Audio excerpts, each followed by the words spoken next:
Bon, la côte chalonnaise, pour moi, c'est un petit peu toute ma vie, en fait, hein. C'est un flashback incroyable sur ma jeunesse, puisque mon papa médecin m'emmenait dans toute la côte chalonnaise quand il faisait des visites. J'étais des fois dans la voiture et on allait à Mercurey, on allait à Rully, on était dans la région et c'était les vins qui ont bercé clairement les repas de famille pendant de nombreuses années. Donc on s'est nourri un petit peu de toute cette diversité, de cette richesse. J'ai même mon beau-père, je me rappelle, qui est architecte, qui ramenait très régulièrement des vins de la cave de Bussy, parce qu'il y voyait une des meilleures caves de la région. Donc c'est d'abord des souvenirs d'enfance qui remontent d'assez loin, et puis surtout des plaisirs familiaux très intéressants.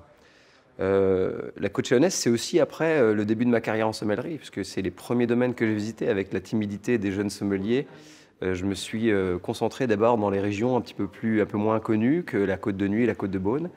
Et j'ai souvenir de grandes visites, beaucoup d'émotions à Givry, à Rully, des gens avec le cœur sur la main et surtout déjà une émulation intéressante autour de cette région qui commençait à se réorganiser, qui sortait d'une production un petit peu plus importante, qui remettait en valeur ses terroirs, donc très intéressante.